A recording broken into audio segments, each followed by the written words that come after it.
how exactly are we going to defeat the Mimic? Well, how we do that is gonna be different depending on what ending we do, since you know there's gonna be plenty to find. But I think I know exactly what will happen in Secret of the Mimic's canon ending. This ending will contain none other than the long-awaited Fallfest Fire. Now, I know that might sound like a big leap to make, and trust me, I'm still working out the details, but this is absolutely what will happen, and there's one big reason for that. Think back to the epilogues where the Mimic was first introduced. When it got shipped to the pizza place with the rest of the Glamrocks, it had a shiny new head that we already talked about, but a completely burnt body. We've known for nearly 3 years that the Mimic was involved in some sort of fire long before the events of Security Breach. At first, I think most thought it might have been the FFPS fire, but at this point, after everything Help 1 and 2 showed us, we know better. Called a hunch, but a simple fire won't exactly be able to stop the Mimic. That thing's probably gonna have some suit burned right off it and not even flinch. But what will end it is complete decapitation. Think back to that shiny new head the Mimic gets sent to the pizza place with. That's not just because someone wanted to rip circuit boards out of the original head for some VR game. No, that's because to fully stop the Mimic in this game, we're gonna need to decapitate it, fully severing the control center of its program to the body. The only things I don't know about this are how we're gonna behead the Mimic, but more importantly, how we're going to get to Fallfest in the first place. After all, most of this game should be taking place in the factory. So how do we get from Murray's Costume Manor to what's potentially an actual fall-themed festival somewhere outside, all while the Mimic's on our tail? If it's not too far away from the factory, then maybe we can just bust outside and end the game there, but I don't think that's what will happen here. I think I know how we'll be making our way beyond the factory in this game, and it all has to do with where we'll end up in one of Secret of the Mimic's other secret endings. Let's jump back to those Where's Helpy images from the start of this video. When I was going through those for the first time, one caught my eye in particular, and it was this picture of Helpy at Tweed's Cafe in North Bend, Washington. This cafe was actually featured in a show called Twin Peaks from the 1990s, where it was known as the Double R Diner. Now, while I'm just now realizing that Twin Peaks and works of David Lynch being a huge inspiration for J-Top means that a lot of Twin Peaks' use of visual imagery over words to convey things, especially in surreal dream sequences, will probably be a huge part in how Secret of the Mimic tells its story, that's not why I brought up Twin Peaks. I brought it up because of the Double R Diner, along with a few other elements of FNAF's story that make me think that during Secret of the Mimic, we will indeed be visiting Fredbear's family diner. When it comes to what FNAF's been building up to, it's of course been mainly the Fallfest Fire, but here and there's also been things that really make me think we will be seeing or even visiting Fredbear's family diner. From the 70s Freddy cutout to Security Breach's Fredbear posters, and even what is basically our FNAF Origins game, it would make the most sense for us to see the building where it all started. This at least I would picture as making for a pretty good sit-and-survive boss fight. Harkening back to FNAF's classic style, now at Fredbear's family diner, where we're forced to fend off the Mimic, donning what I can only assume to be Fredbear, Spring Bonnie, or even 70s Freddy. If the Take Cake minigame showing the death of Charlotte at Fredbear's really did depict an original Freddy Fazbear suit at Fredbear's, potentially none other than 70s Freddy, then maybe the Fredbears we visit in this game won't be the Fredbears we knew, but one that came before, with nothing but classic mascot costumes of Fredbear and Spring Bonnie from before the place even had animatronics. This gives us the opportunity to not only see the Mimic dressed as the iconic Fredbear, or even finally donning the Glitchtrap suit nearly 6 years after his debut in Help Wanted, but maybe even face off against 70s Freddy as one of Secret of the Mimic's final bosses. Just imagine how cool that would be, a classic FNAF one-on-one with series titular character Freddy Fazbear. It's everything the FNAF fans have ever wanted. But as for how this ending would, well,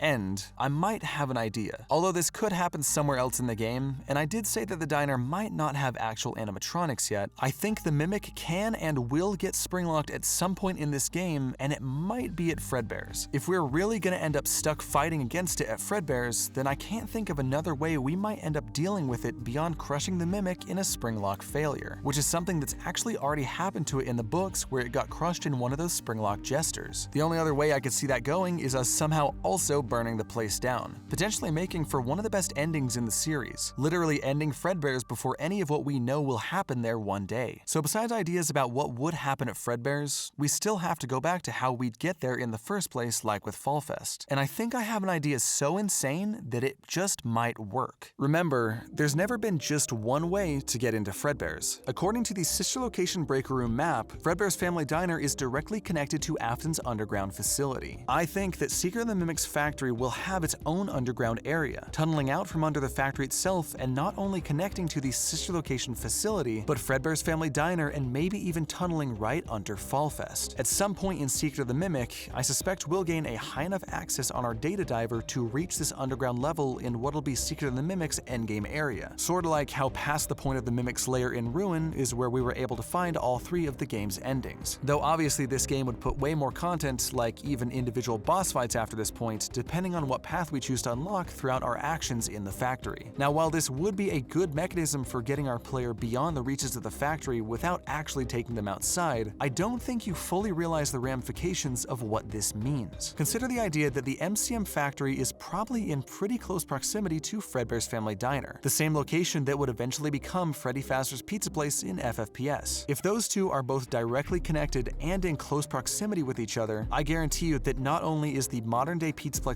Foundation built atop the grounds of both locations, but that we've already seen sections of MCM in the Ruin DLC. If you thought those areas beneath the Pizzaplex and Ruin were strange, that's because they absolutely were, as if parts of them didn't seem to belong to the Pizza Place, but another location entirely. The reason we saw those old mascot costumes in the Mimic's lair was because we were no longer at the Pizza Place. Through those caverns, we had made it all the way there from FFPS to MCM, and that idea makes what else we find down there even more crucial to this timeline. Thus far, I have described a hypothetical underground section of the MCM factory similar to sister location, which we apparently have already seen snippets of in the Mimic's lair from Ruin. And what do we happen to find down there in that underground area but a new scooper and the actual MXES machine? Call me crazy, but like the MXES machine, I don't think that scooper's new. In fact, both the MXES machine and the scooper may have been down there this entire time. Neither created new by Fazbear Entertainment or brought here by Vanessa or Cassie's dad, but waiting deep beneath MCM for decades this entire time. And what we'll be seeing in Secret of the Mimic is what their actual original purpose was. In this game,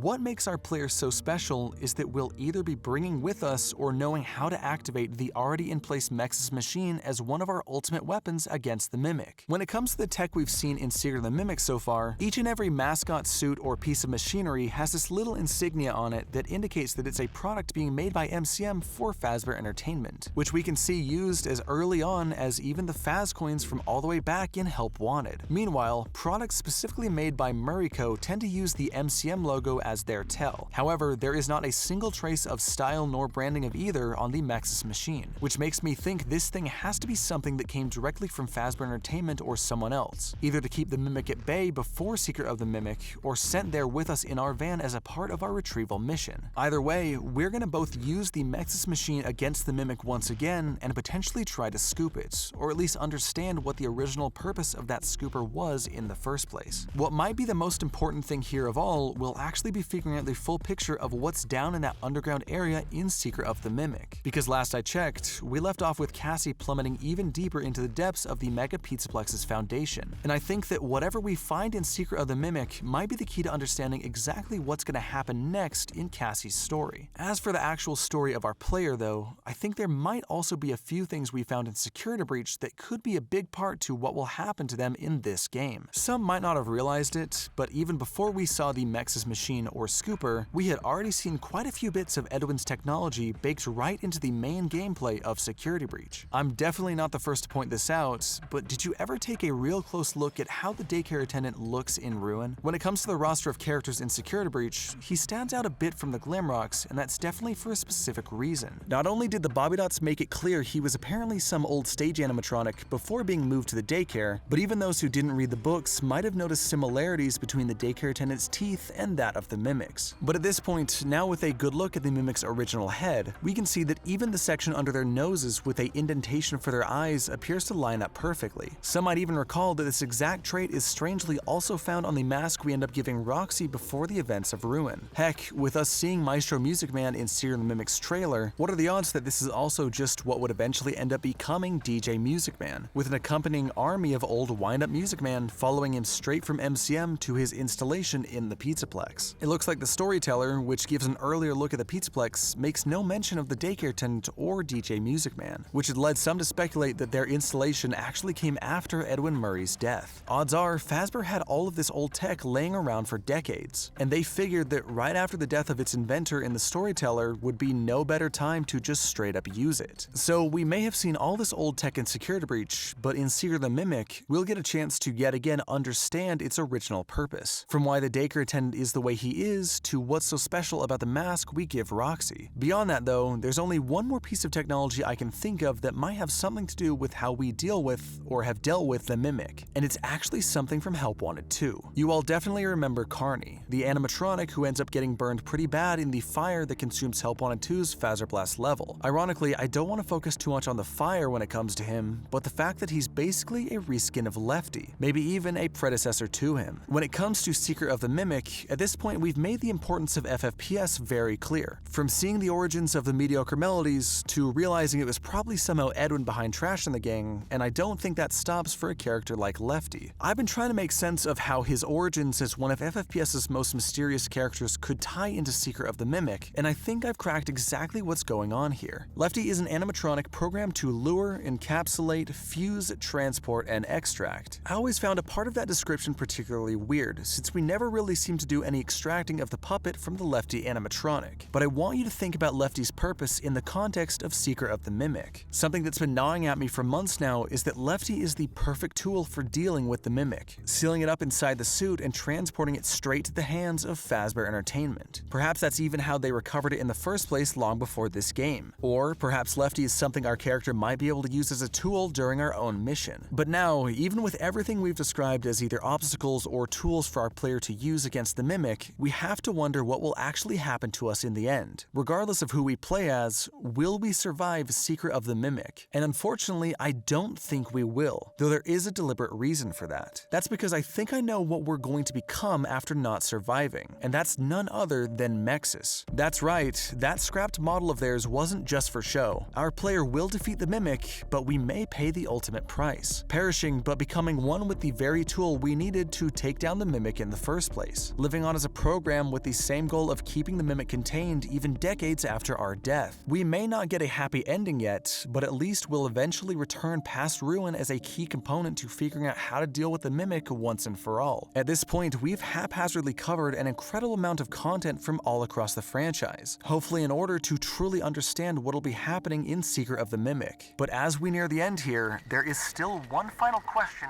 we need to answer. What is the secret of the Mimic?